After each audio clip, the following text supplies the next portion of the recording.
This podcast is part of the Dark Myths Collective. Visit darkmyths.org to discover more shows like this one.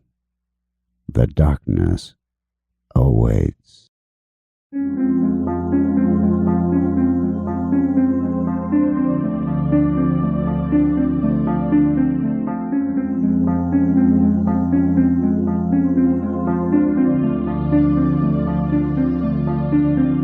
History tells the story of the world and of our lives. Sometimes that history goes bump in the night.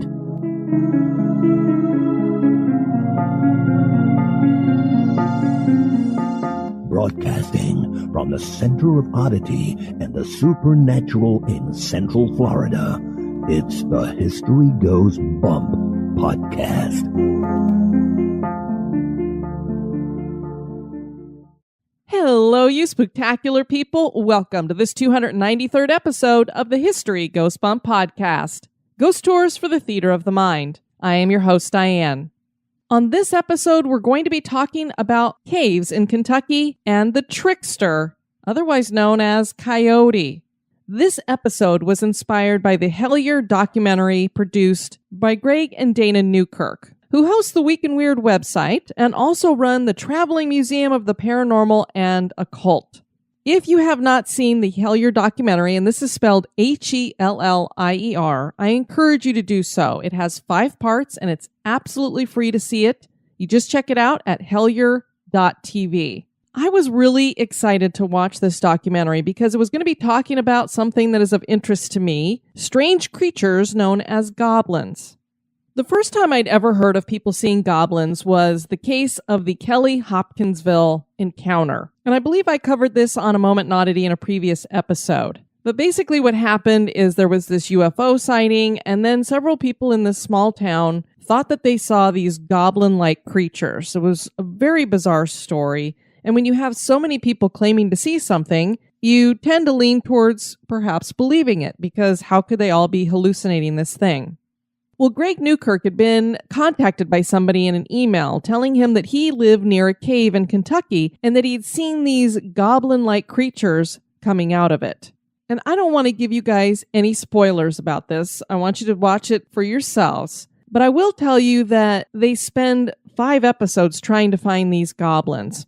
And in the process of doing that, they joined forces with a 2-man team of paranormal investigators who had been the resident investigators at the Stanley Hotel in Estes Park, Colorado. So these guys had a lot of experience when it came to looking for ghosts and other things.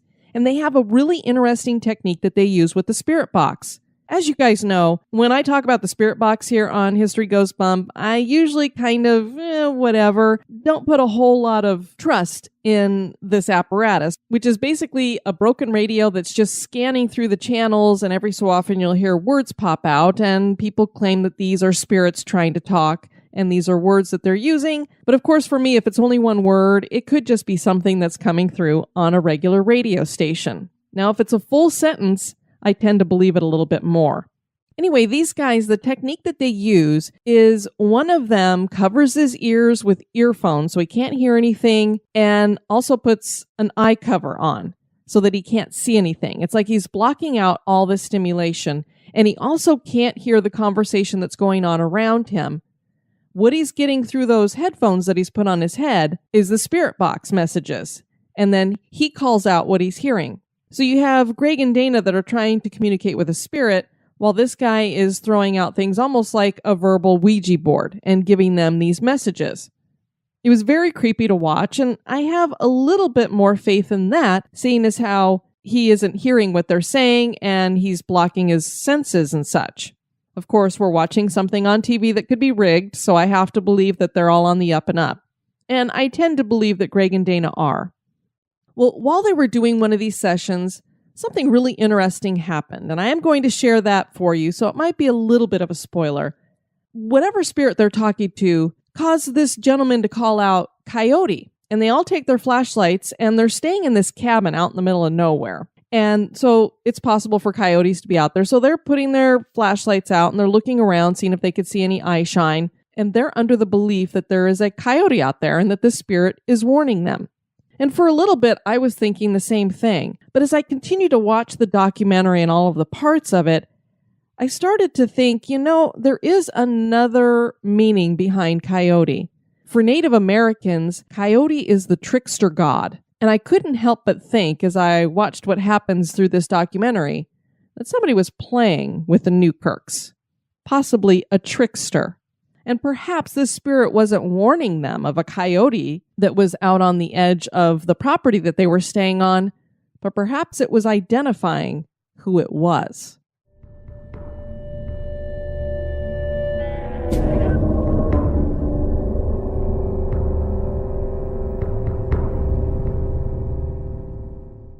So after watching this and seeing them go into caves and trying to communicate with spirits in caves, I was inspired.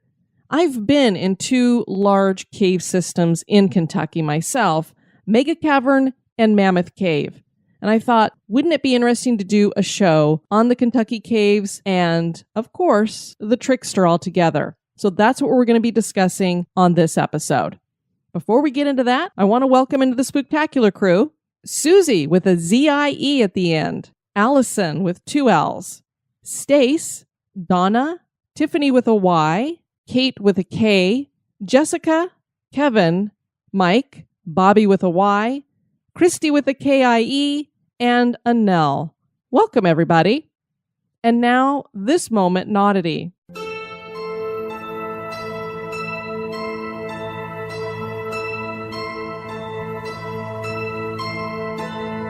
The moment in Oddity was suggested by Kayla Buss. Leave it to Florida to have the prints of a giant penguin show up on a beach. In Clearwater, Florida, in February of 1948, mysterious 3-toed footprints showed up on the sand of several of the beaches on the Gulf Coast. These were really large prints, measuring 14 inches long and 15 inches across. People were stumped as to what could be creating them, and since the prints seemed to originate from the water, they knew it had to be some kind of waterfowl or creature. Experts came to photograph and plaster cast the prints, and they estimated that the creature probably weighed nearly 2,000 pounds to make prints so deep. They started calling the creature the Clearwater Monster. People even claimed to spot a large furry creature in the water, which was impossible because the Clearwater Monster was a man. Yep, it was all a hoax, perpetuated by Tony Signorini. He crafted himself a pair of 30-pound, 3-toed lead shoes, and then after strapping them on, he stomped around the beaches near Clearwater for 10 years. Signorini had a partner in crime, his boss at Auto Electric, Al Williams, whom was a well-known hoaxer. Signorini revealed the hoax in 1988. He had kept the metal shoes and wore them for photos to prove he was the giant monster penguin-like creature, and that certainly is odd.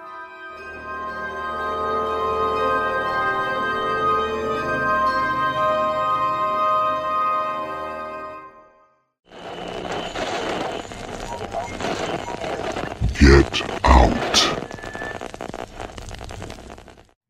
And now, this month in history.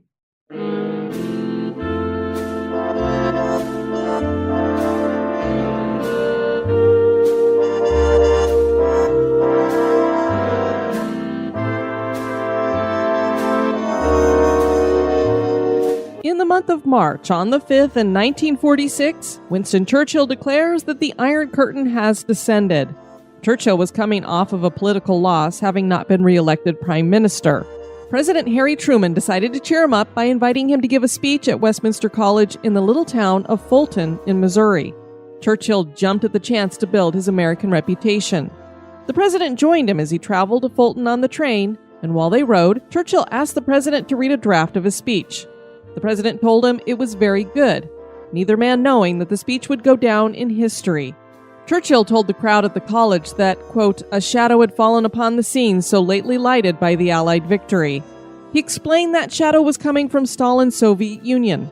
Churchill went on to declare, from Stettin in the Baltic to Trieste in the Adriatic, an Iron Curtain has descended across the continent. He emphasized the need for Britain and America to stay strong allies. Churchill was the most famous man to first use the term Iron Curtain, and before long, the Cold War was on.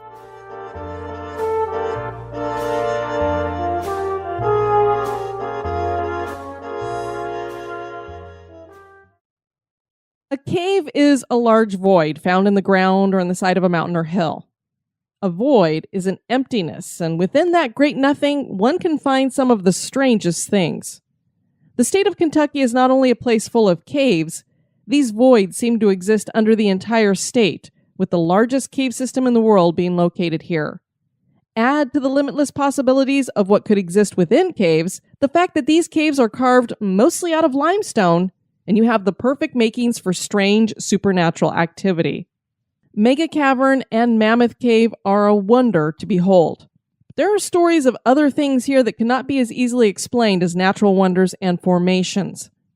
Join me as I explore the history and hauntings of Kentucky's caves and the trickster who may be playing within them.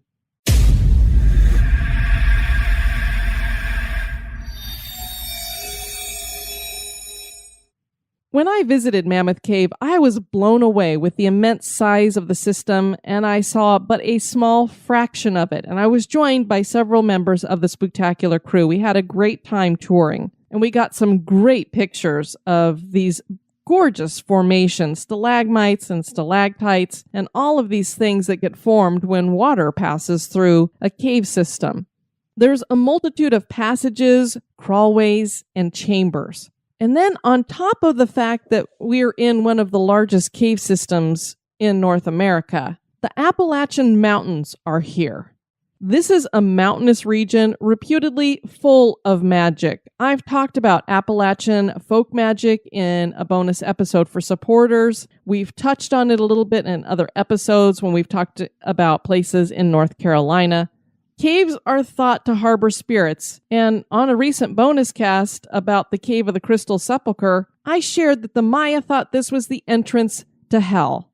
And you can understand why people would think that about caves, because when you go into a cave, it's dark. You don't know what's in front of you. You don't know where it could lead, and some of these caves go on and on and on. And many times, people get lost in these caves. And getting lost in a cave must seem almost like hell to a person. With all of these crevices, it's easy to believe that creatures could live here. Perhaps goblin-like creatures. Kentucky has a lot of places for them. Not only these caves, which to me seem like they were old mine shafts in this Kentucky town of Hellier, but Kentucky has, just to name a few, Carter Caves, Diamond Caverns, Onyx Cave, Outlaw Cave, Mammoth Onyx Cave, Hidden River Cave, Crystal Onyx Cave, Cub Run Cave, and Last River Cave. There are caves upon caves here. Since the early 1800s, tours have been run through the cave systems of Kentucky. The first one I visited here was Mega Cavern. That was about 3 years ago. This is an immense network of open areas that required riding in a tram in order to tour much of it because it is so large. This place has bike roads and zip lines and all matters of entertainment. I think I remember there even being a place where they could host dances and other things. There's offices down here, and it once served as a bomb shelter because it was underground and had so much area for sustaining a large population of people. This was back during the Cuban Missile Crisis, and it could have housed up to 50,000 people if a nuclear attack had occurred. Mega Cavern is near Louisville, Kentucky, and is actually considered the biggest building in Louisville. Yep, you heard that right, building. This cave system started as a massive limestone quarry known as Louisville Crushed Stone, owned by Ralph Rogers, that was worked by miners for 42 years, starting in the 1930s. The cave stretches over 4 million square feet and is considered a building because of the support structure that has been installed inside of it over time. It's so secure that commercial investors bought it in 1989 to turn it into a storage facility, and you do see pods stored down there when on a tour. Recycled concrete, brick, block, rock, and dirt were used to fill in areas to make this support system stronger. Temperatures down here run around 58 degrees year-round, and if you do happen to do the tram tour, we were able to take a dog with us, so they are welcome on the tram tour. When we visited, we were just going to see what we thought was a really cool cave system. We weren't expecting to hear any ghost stories, but there are ghost stories that go with Mega Cavern. The ghost story that goes with Mega Cavern has a picture that goes with it as well as proof. This spirit that appears in the photograph looks to be a young Native American girl. Nobody knows who she is or why she would be here, but somebody was taking a picture, and up on one of the ledges where it would be impossible for a human to be, there is a human standing up there, or at least something in the shape of a human. I saw the picture for myself. It looked like the real deal. Of course, I tend to not believe pictures unless I've taken them for myself, but I could see how there could be something creepy, like a spirit down here in this cavern. It's a great place to visit, so I encourage you to check it out sometime. The next cave system I want to look at is Carter Caves State Resort Park, and this is in Carter County, Kentucky. Now, this is a cave system I have not visited. It had been in private hands for almost 200 years, and it wouldn't be until 1946 that the Commonwealth of Kentucky would have the property donated to them. And so they have turned it into this state park, and they've got a lodge there, cottages that you can stay in, you can camp there, there's a golf course, there's putt-putt, and also there are guided tours of the caves, and there are several caves here. Cascade Cave and X Cave are available for tours year-round. Bat Cave and Saltpeter Cave are only open in the summer, and that is to protect the bats during their winter hibernation because many of them are under threat of white nose syndrome, and so this is kind of a way to keep that from happening to them. Saltpeter Cave was mined during the War of 1812 because saltpeter, or what is more formally known as potassium nitrate, is something that was used in gunpowder. It was a major component of it, and so they needed a lot of it during this time, and they found it in this cave. Obviously, over time, there was not as much of a need for potassium nitrate, and so mining in this cave came to an end. Cascade Cave is actually 3 different caves that are all in the same area, and this is the largest cave that's in the park. It has an underground lake room and a really cool 30-foot underground waterfall. The cave that is of interest to me here is X Cave. X Cave got its name because there are 4 entrances that meet in the center, so it's in the shape of an X. But what makes it really interesting to me is the fact that it has a ghost story to go with it. Now, the legend that goes with this cave is that when it was reopened for tours, the bones of 2 Native Americans were found inside, along with some silver artifacts. The spirits of those 2 Native Americans are said to haunt this cave. And the story that goes with that is that there was a warrior named Hurricane. He had found this cave, and when he went inside, he found a vein of silver there. He didn't want to let anybody know about it because he wanted to use the silver for himself to make jewelry. And he wanted to make it for a specific girl. That would be the chief's daughter, Manuita. When Hurricane didn't come home after battle, Manuita believed he was dead, so she committed suicide by jumping off the cliff to her death. But he hadn't actually gone away to battle. He'd only gone to the cave to mine more silver.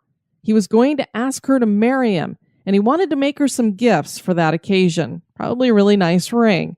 He came across Manuita's body on his way home, and he picked her up and he took her back to the cave that he had found.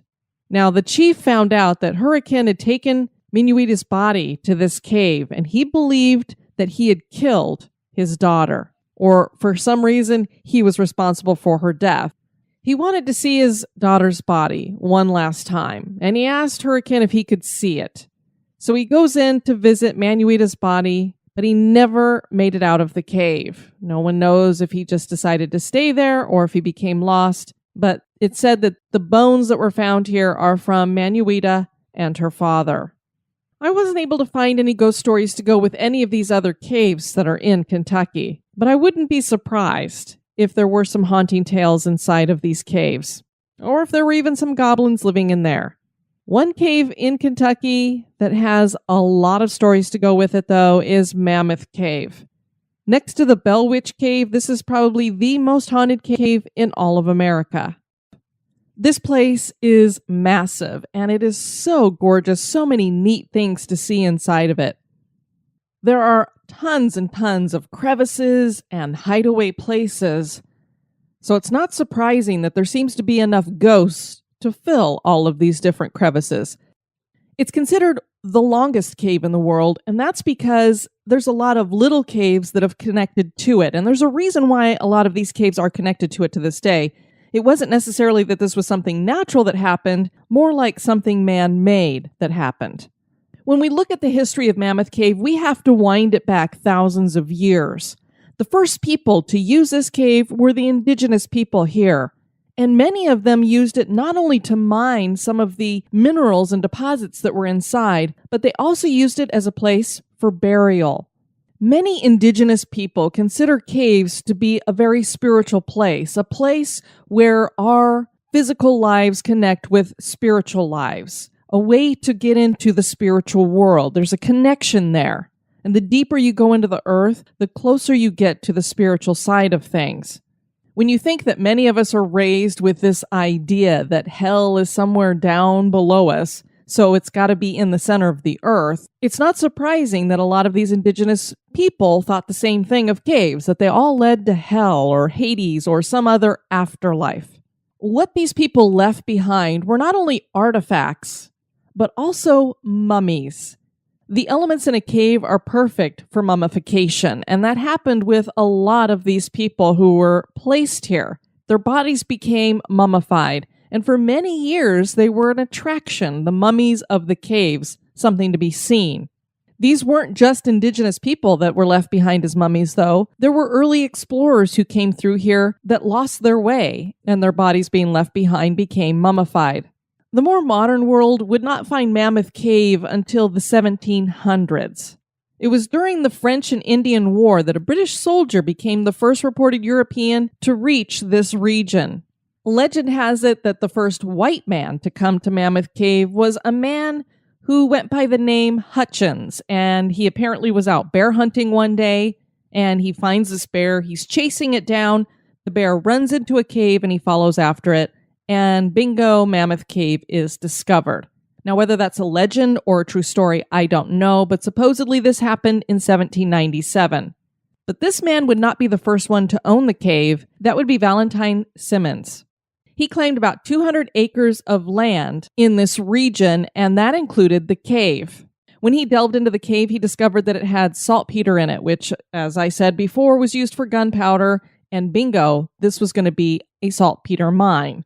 He sold it eventually to the McLean brothers, and they were the ones who really began the processing of these saltpeter deposits. It would continue to trade hands as the saltpeter was getting pulled out of the cave, and the War of 1812 would drive up the cost of saltpeter in production. And so Mammoth Cave upped their production. It just became really expensive to try to pull this out of there, and eventually they gave up. After the cave could no longer be used for saltpeter production, there were people who began to say, this would be a great tourist destination. People would love to come in and see these things that are inside the caves. Plus, they'd found these mummies that they wanted to show off. There was a man named Charles Wilkins, and he had owned the cave and had been running some of the saltpeter production. He joined forces with a man named Hyman Grotz, and this was in 1815. And they were the ones who began turning the cave into a tourist destination. They called it Flats Cave, but eventually the name changed to Mammoth Cave as they started realizing this place was mammoth. It was huge. These early visitors could see the rotunda, which was the first large room that you would enter, and it was just this massive chamber. Then they could move on to seeing the crevice pit, the bottomless pit, and the haunted chambers. People who toured the cave got a feel for how dangerous it really could be. You think nowadays, if you've toured a cave, they have lots of safety features, bars for you to hold on to, stairs, that kind of thing. Back in the day, they really didn't have that, and you had to squeeze through very narrow passages. It was pretty dangerous. But that didn't keep celebrities from wanting to come visit Mammoth Cave. Charles Dickens was there, Ralph Waldo Emerson, Jenny Lind, Edwin Booth. Lots of celebrities would come.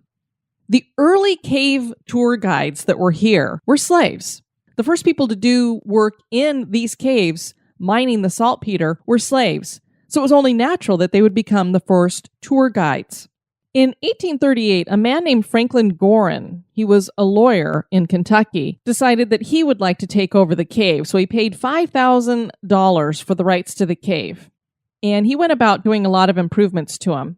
It was thanks to him that inns got built so that people had a place to stay when they came to see the cave. Roads were improved. He just did a lot to build up the cave and the popularity of it. He also did a wonderful thing. He brought in a slave named Stephen Bishop. He was about 17 years old at the time, and he said, "I would love for you to become a tour guide here." Stephen Bishop loved the cave. He loved to explore the cave, and the early discoveries about this cave are thanks to this man. He was very, very brave. The furthest place that any person who was exploring the cave had gotten to was the bottomless pit. Nobody could get past it, so they didn't know anything about the cave past this area. Well, Stephen Bishop was going to change that, and he changed it in an ingenious way. He took a long wooden ladder, he laid it over the bottomless pit, took his lantern and held it in his teeth, and crawled across that ladder. Now, I'm afraid of heights, so I think he's crazy. But what he did is he opened up the cave to further exploration. Because of all the work that he did here at Mammoth Cave, he is credited with being one of the greatest explorers there and discovering most of the great things about this cave. Stephen Bishop would continue to work in this cave his entire life, which was a short life. I believe he died at the age of 37 from some kind of natural causes. He had always wanted to earn his freedom and the freedom for his wife and his child, and he wasn't able to do that before he passed away. The next person to make a really big impact on Mammoth Cave was John Croghan. He was born near Louisville, Kentucky, but he ended up going overseas. And while he was there, he heard about Mammoth Cave, and he heard how they were really trying to develop it, putting an inn in, redeveloping roads, and he thought that he could really make a difference here. He believed that the cave needed a really large grand hotel. So he purchased the cave from Franklin Gorin in 1839. Now, the interesting thing about this large hotel that he wanted to build, he planned to make it underground. He wanted to actually put it in Mammoth Cave. Now, this never came to fruition, but he did build the Mammoth Cave Hotel. And this hotel was made from 2 log buildings. He also began building more public roads. He did a lot of advertising. And although it was already a really popular tourist destination, it became even bigger under his care. And then Croghan got another idea. It was an idea for some structures to be put inside of Mammoth Cave, not an inn or a hotel, but rather wooden and stone huts. And these were going to be built for a specific type of people who had tuberculosis. You see, Croghan thought the cool air and the dampness in the caves was perfect for healing sick lungs. And he thought he'd found the cure for TB, and he wanted to prove it. So he was going to bring some tuberculosis patients down here to live so that he could prove to the world that caves could heal TB. He managed to get 15 patients with TB to come live in the huts that he had built here. Now, you can imagine being asked to live underground in a cave is not something that sounds like a really cool idea. It's dark, there's nobody around, and there's really no fresh air. The other thing that Croghan didn't think about is in order to light the way down here, you've got to have fire, and fire makes smoke, which doesn't go well with lungs. Put on top of that, you have other noxious scents that are down here, and this really is not a conducive thing for people who have sick lungs. Also keep in mind, you've got tourists coming through the cave, and these people are living down there. I can see where some haunted stories are coming out of this, where they're looking over and you're seeing people in these white gowns who look very frail, almost skeletal because they become so skinny, because as we know, TB is also called consumption. So it basically is eating the person alive. They're very pale. Their eyes probably look a little weird because they haven't been in light for a while. So their pupils are probably massively dilated. They probably look like some very weird creatures. Well, eventually, one of the people who had TB said, you know what, this isn't working for me. My lungs are getting worse down here. I need to go.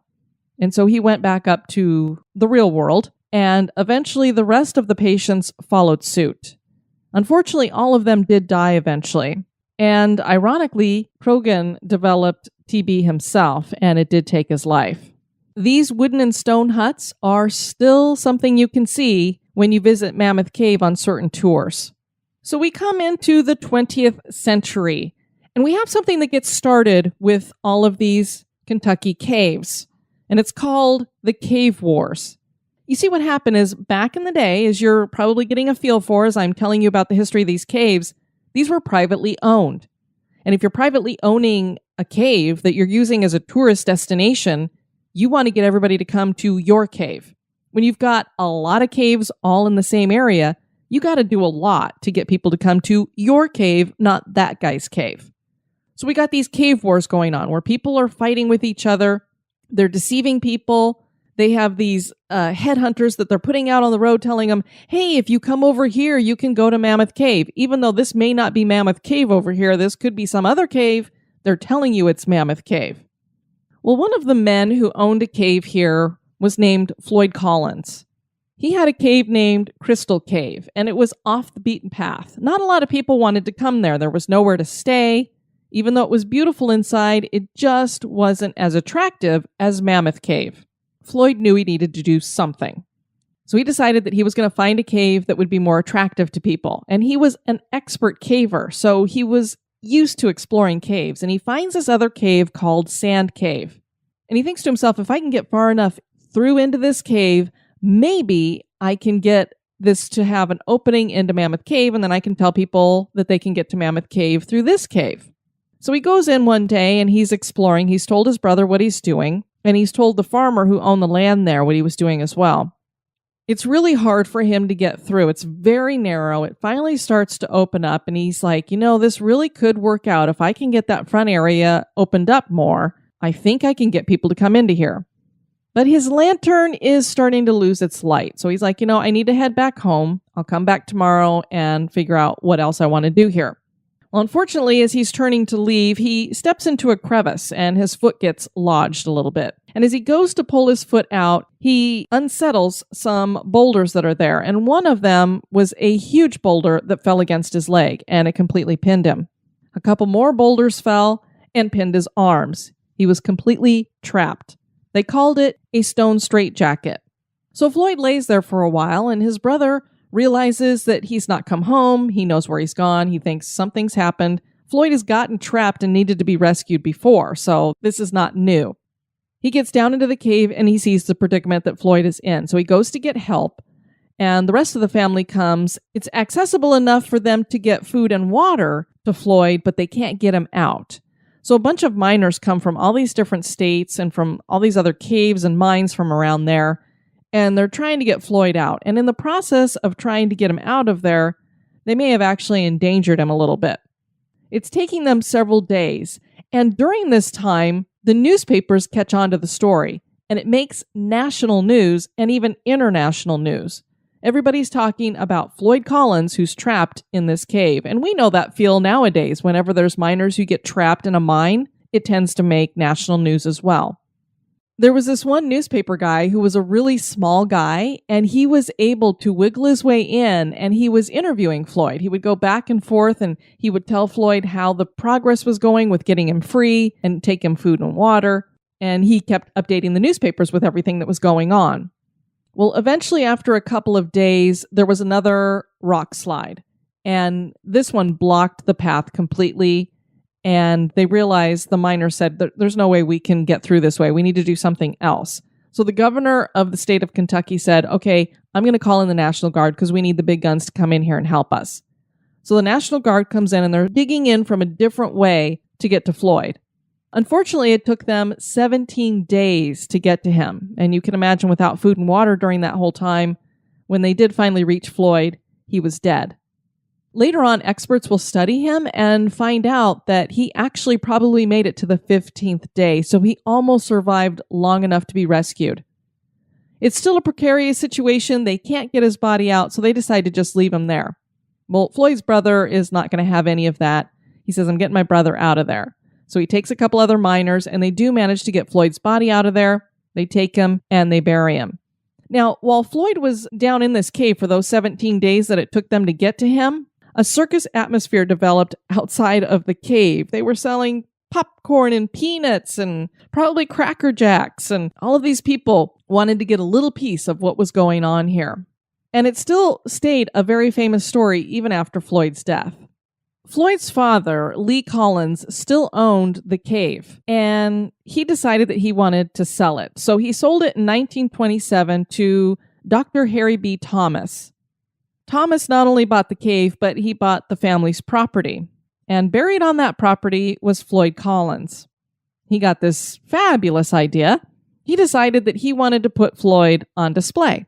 So he exhumed Floyd, put him in a glass-topped coffin, and put him at the entrance of Sand Cave so that everybody could see Floyd as they were coming in to tour the cave, and it was a huge tourist attraction. When Floyd's family heard about this, of course, they were like, "Oh, we don't want you displaying his body. We want you to put it back." But they had no way of stopping it. So for a long while, Floyd's body was on display. Then his body was stolen because we still had some cave wars going on, and people realized that that was a huge tourist attraction. If they got rid of the body, then maybe the sand cave wouldn't be doing so well. Later, Floyd's body was found again, only it was missing the left leg, and nobody knows whatever happened to his left leg. Thomas gets the body back. He decides to put it in a real coffin that's solid and puts him back in the cave. And Floyd is going to stay there until 1989, when it was given a proper burial. The park was established as a national park on July 1st, 1941, and tours have been running ever since. A little fun fact about Mammoth Cave is that it is actually the setting for H.P. Lovecraft's short story, The Beast in the Cave. And maybe he knew a little something about the cave that most people don't really think about. And that's what could be residing in this cave.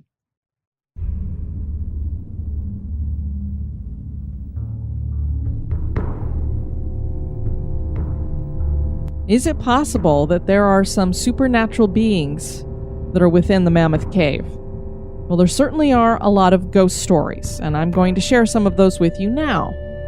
As is the case with so many caves, there's people who venture in that claim to see shadowy figures, flashes of light, and to hear strange noises. Many people get strange feelings when they're in a cave too. If you think about it, you're underground, your equilibrium's a little bit off, there's different elements and minerals down there. Lots of things that could cause you to feel a little quote-unquote off. While I was visiting Mammoth Cave, I didn't really feel anything weird, and I didn't have any weird experiences. But there are plenty of people who have had experiences. A former tour guide here was named Charlie Hanyon, and he and a friend were leading a lantern tour of the cave. And while he was talking to the group, a little girl asked him who the man was that was standing near the rocks behind him. Hannon looked over to where she was pointing, and he saw a man in old-fashioned formal type attire. He looked like a tourist from a time long ago, so wearing some fancier clothes. Hanyon looked at him for a while, and then all of a sudden, he vanished. Hannon said the really weird part came the following week when we were on the same tour. As the tour group reached the same point in the cave, a guide asked if there were any questions. A woman raised her hand and asked if strange things were ever seen in this part of the cave. The woman was a tourist and claimed to be a psychic.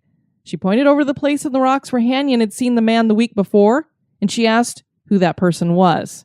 It was the same spot where we'd seen it before. I didn't see it at that time. Another tour guide named Joy Lyons had an experience. She said she was taking a tour through a few years ago, and there were two other guides who had joined her. They reached a point on the trail that's been dubbed the Methodist Church, and they usually turn out all the lights so the visitors could experience the cave in pitch blackness. And I actually experienced this. It's an area where they have a bunch of log benches that you can sit down on so nobody's wandering around. And when they turn those lights out, it is blacker than black in there, darker than dark. You can't see your hand in front of your face. She said she was standing at the back of the group when the lights went out, and she could hear the lead ranger talking about the experience. Then she felt something shove her right between her shoulder blades. It was hard enough that she actually fell forward a little bit and had to catch herself. She turned to another ranger who was standing next to her, and she whispered to him to stop clowning around. She assumed that he had hit her. A little bit later, the lead ranger lit up his lantern, and she saw that the other ranger that she had said, stop clowning around, was nowhere near her. He was about 70 feet away, and she hadn't heard him walk away from her. There was no way that he could have shoved her and then walked so far in that darkness. There was no one near me, she said, but it was a playful shove. There are a number of us who feel things in various parts of the cave. It's not frightening, but it's something else. Now, I don't know the name of the tour guide that we had, but we asked her if she'd ever had any haunting experience, and she said that she had, and that other rangers had also had experiences too.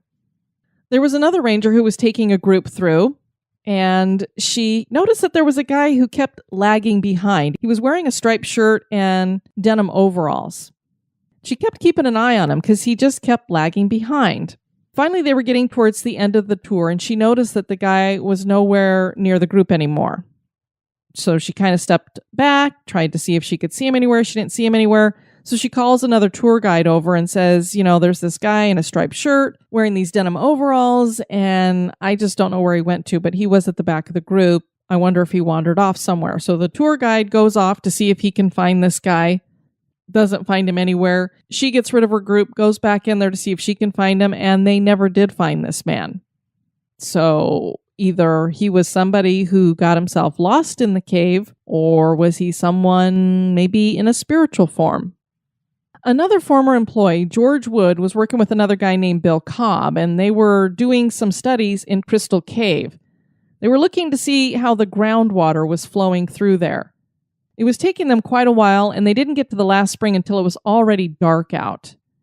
Wood said that he was going to wait near the truck while Cobb went to go check out the spring. So Wood is sitting there, and all of a sudden he hears the sound of a man crying out in the darkness, so he's thinking that it was Cobb yelling for help, although the voice seemed a little high-pitched to be his buddy. And it was really, really faint. He had to listen carefully to hear what it was saying. The voice was crying out, "Help me, help me, help me, I'm trapped. Johnny, help me." It called out over and over again. George Wood is thinking, okay, my name's not Johnny, so if Cobb is yelling for me, he's got the wrong name, and he could not figure out who this possibly could be. A few minutes later, Cobb finally comes over, and Wood asked him if he'd been calling for him to come help him. Cobb just looked at him like he was crazy and said, "No, I was just over looking at the spring. I didn't hear anything." But the men did feel a cold chill. Later, the men thought perhaps this was the spirit of Floyd Collins, because, of course, he would have been trapped and would have been calling out for help, and he did supposedly have a friend named Johnny Gerald. Floyd Collins is the most famous ghost here at Mammoth Cave. It wasn't just Cobb and Wood who may have experienced things with him. Lots of people have had experiences with him. There were a couple of geologists by the name of Art and Peg Palmer. I picked up a book when I was at Mammoth Cave called Scary Stories of Mammoth Cave, and it's written by Colleen O'Connor Olson and Charles Hanyon. And they share a couple of stories that Art and Peg told them. The two of us were in the upper southern end of the Lost Passage on a lengthy photo trip. I was setting up for a sensuous portrayal of Sir Nodules when I became aware of a rhythmic pounding from down the passage. It was intense but muffled, as though someone were beating vigorously with a hammer on a slab of rock about 500 feet away. Eventually, Peg looked up and asked, "What's that noise?" Naturally, I played dumb and said, "What noise?" And then, "Oh, that. It's just the reverberation of our heartbeats in this dome part of the ceiling." Yeah. Our heartbeats would be making that kind of a noise inside of a cave. Eventually, Art had to admit that the sound was definitely coming from down the passage, and they knew that this was not the fluttering of bat wings or some other weird natural phenomenon. Couldn't be dripping water either. This was a perfectly dry passage, and of course the drips would not have been making such a hammer on a slab of rock sound. They decided to shift their activities to a different part of the cave. Ironically, that meant heading toward the sound, but as they drew near to the apparent source, the sound faded away. The overlaying land is uninhabited and there are no roads. There's no machinery in the area, and no one else had access to the cave that week. Few people knew how to get to this part of the cave, and they knew there was nobody down there with them. So what caused the noise? Years later, it dawned on us that the sound appeared to emanate from the very spot where Floyd Collins had set up a small camp and occasionally paused to eat, and where he would flatten his bean cans with a rock. So is that perhaps the sound they were hearing? And is it residual? In another story, he and his wife were in a part of the Mammoth Cave called the Grand Canyon, and they heard what sounded like a very large bird flapping around inside the cave. Now, the entrance to the cave was too small for a large bird to come through there. They thought it sounded like an owl, but there was no way that it could get in there. This had to have been bigger than a bat. They both heard the noise. They heard it going around. They couldn't see what was making it at all. And they never did find anything that indicated a bird had been in there. Not a dead bird, no feathers, nothing. So they're not sure what had ever made those sounds. Another story that has been told about Floyd is he apparently was a guy who liked to drink, especially some whiskey. There was a group in here at one time, and they noticed that there was an old whiskey bottle sitting up on a rock shelf. And as they passed by it, they heard what sounded like fingers flicking against the glass bottle. I think you all can envision what that sound would sound like. When they turned around to see who had made that noise, there was nobody behind them, and the whiskey bottle was just sitting there, still up on the shelf. And then all of a sudden, it moved away from the shelf and crashed down onto the floor in front of them. They have no idea how that happened, but many of them believe that it was Floyd Collins making his presence known. There is supposedly a young female ghost here named Melissa. Apparently what she had done is she was in love with her tutor, but he was not in love with her. He loved another woman. So she invited him to come to the cave, and she was going to give him a tour because she knew the cave really well. She brings him into the cave and then dashes off and leaves him lost. Now, she wasn't hoping for anything bad to happen to him. I think she just wanted to give him a good scare. But when she went back to find him, she couldn't find him anywhere, and he never did come out. She later confessed her misdeed on her deathbed when she died from TB, and many people believe that's why she's come back to the cave, that she's looking for her lost love. Gary Bremer is a former Mammoth Cave guide, and he thinks there might be something to this story about Melissa. He and 4 other guides were in a boat on Echo River. This is an underground stream that lies deep in the cave. One of the men had left so that he could get another paddle for the boat before they launched off, and Bremer remembered what happened next. The 3 of us in the boat all heard a woman calling out. It wasn't screaming, but it was as though she were looking for someone. The next day, they asked some of the other guides if anyone else had ever had such an experience, and one of the guides told him about a murder that was supposed to have taken place in that area and told him the story about Melissa. Bremer had never heard the story, so was this Melissa calling out? And then I found over on the ghostandghouls.com website the following story. This July 2018, my sister and I went on a tour in Mammoth Cave. At one point, the ranger asked everyone to turn off or cover all light sources so we could see how dark the cave was. We did, and I heard a woman's voice behind me. She was clearly upset about something. A moment later, a man behind me said, "What the hell are you doing?" Then I felt a hand move across my wrist and cover my watch for about 2-3 seconds. Later, when the light came back, my sister asked if I'd heard the commotion. She said that the woman claimed someone had grabbed her. I told my sister that I felt her hand touching my wrist.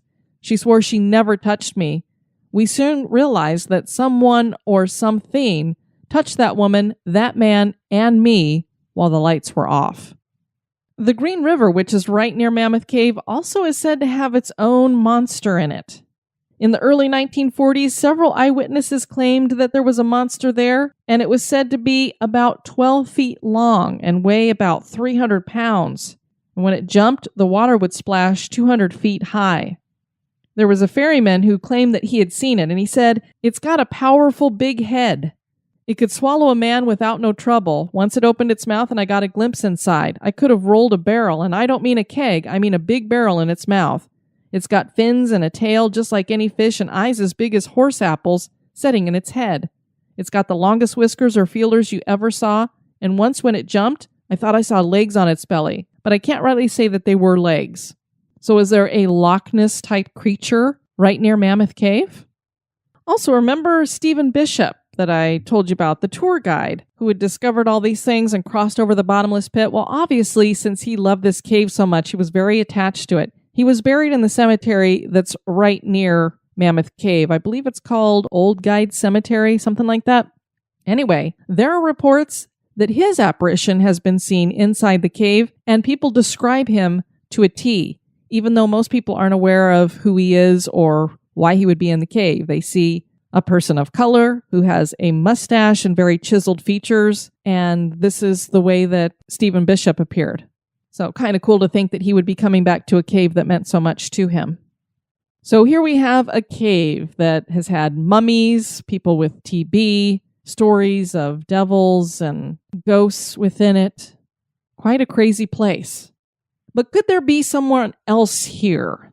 Something known as the Trickster. Now again, I don't want to spoil the Hellier documentary for you, but I will say that there's another part of the documentary where they go into a cave and are doing some research in there and trying to connect with spirits. and they appear to be connecting with something, at least one spirit, if not multiple spirits. And whatever it is that they're calling to, it keeps making noise and indicating that it wants them to come further into the cave.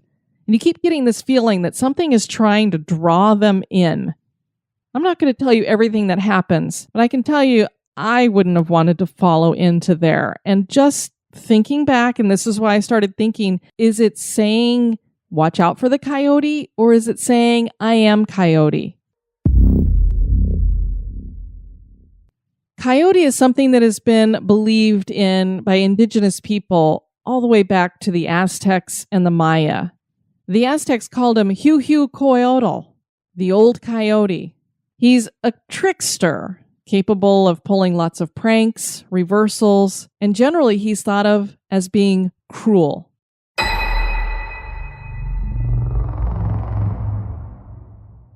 And one of the key things that caught my attention about this trickster god is that he's a shapeshifter.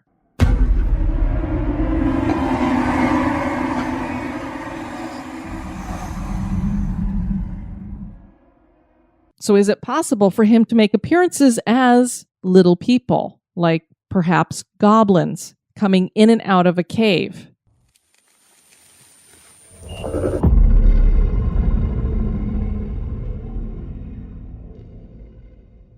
He can transform himself into anything that could be human or animal. There are Native Americans who claim that Coyote created the Milky Way and also the diversity in mankind. Now, the Coyote's not all bad. A lot of Native American tribes see him as being an inspiration, but I look at him more like Loki. I think he and Loki probably make good friends, or they are one and the same. Now, one of the reasons why he's more inspiring to some people is that it's said that he brought things to human beings, like fire. And so he's thought to be maybe a benefactor of the people. Now, although if he's a trickster, I don't know if I would trust him to show me things like fire. But there are also other tribes like the Paiute and the Shoshone who look at Coyote as being malevolent and a lecherous trickster. There are stories in which he is depicted as a serial rapist who uses trickery to attack his victims. The Aztecs depicted him as more of a balanced god, that he was dualistic. He had a good side and an evil side and balanced himself out. He was a god of music and dance that also incorporated some mischief.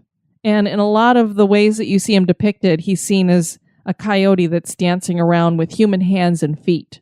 So I leave it up to you. I hope you check out the documentary, see what you think about it. Most importantly, I hope you check out some of these caves in Kentucky. They really are very cool. Are they haunted?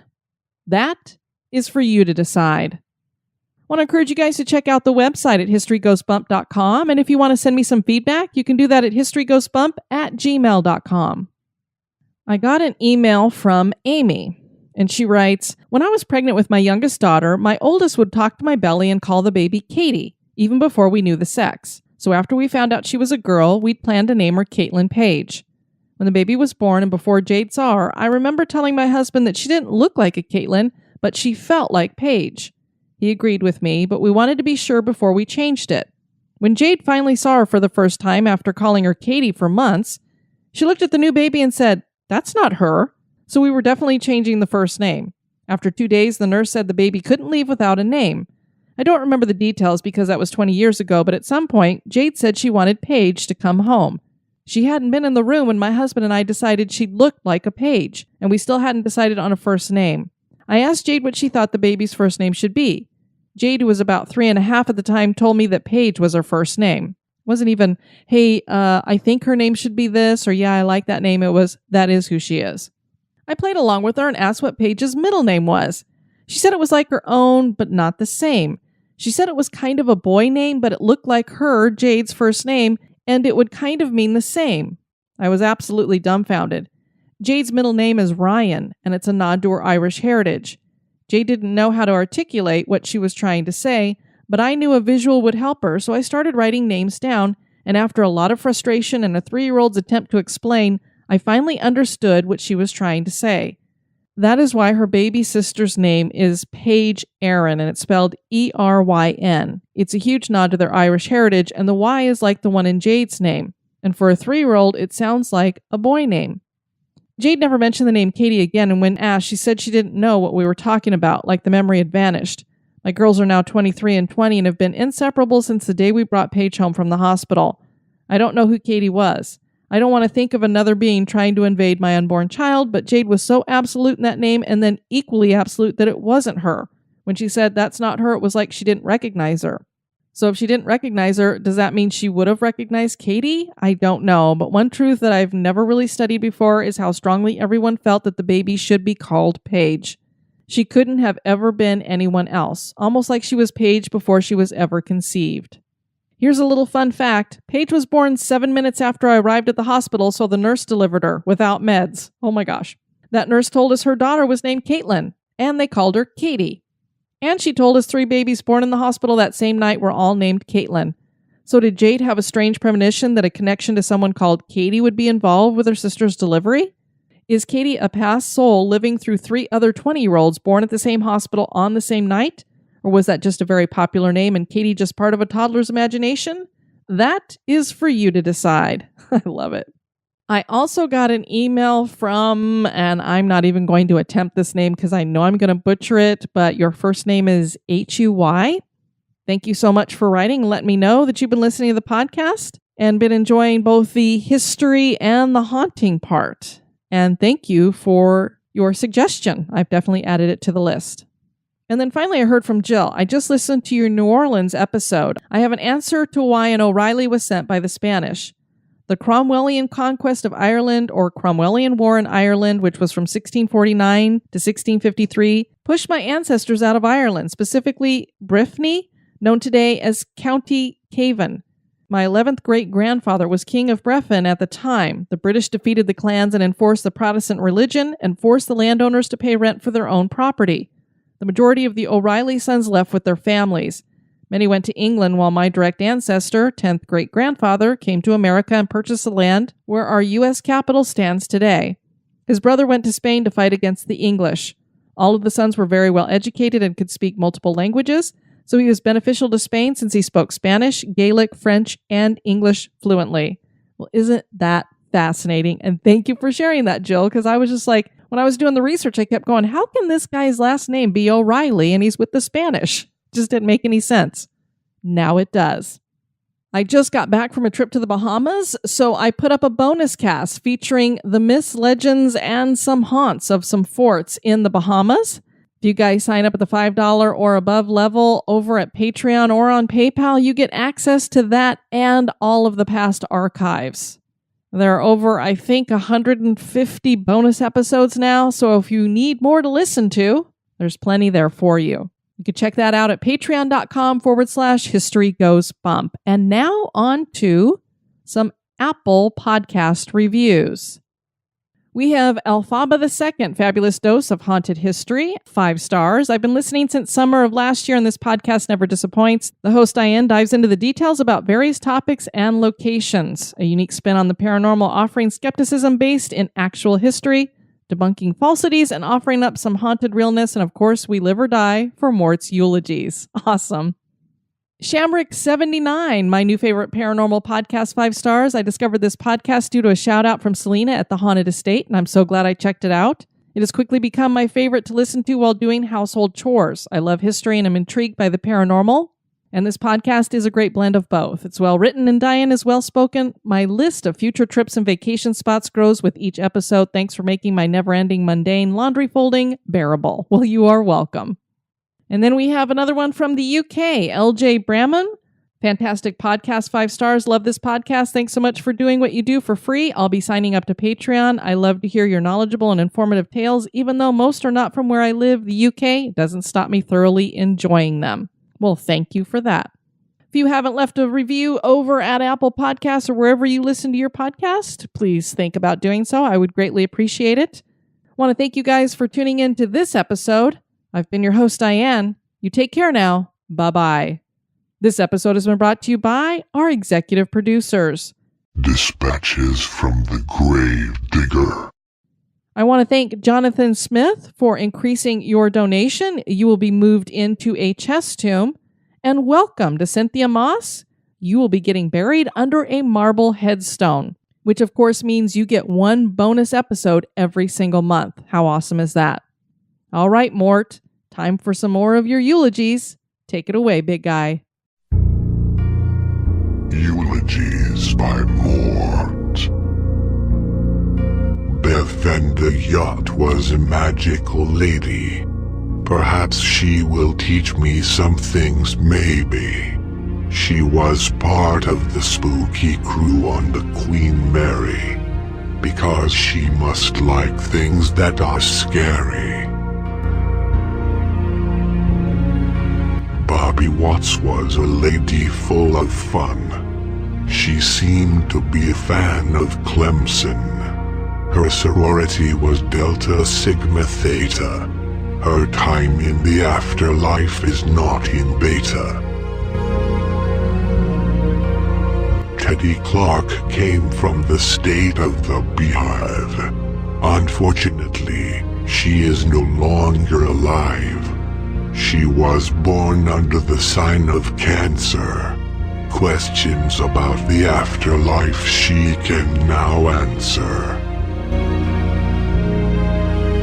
Rocky Mellon was a fan of the creepy. His passing has caused me to be weepy. His home state was rather large. Now he'll have plenty of time to recharge. Brian Jones had served in the U.S. Army, so I'd like him around when it's stormy. He lived in a state that was evergreen, and with embalming he should stay pristine. Jennifer Almond was insanely addicted to all things Disney, and was a big fan of old Hollywood history. She also liked stories that included Abu. Now she is in the burial queue. Karen Miller knew how to get her Disney on. She liked to visit there with her spawn. She had lived in the state of the Buckeye. When I lowered her casket, she yelled bonsai.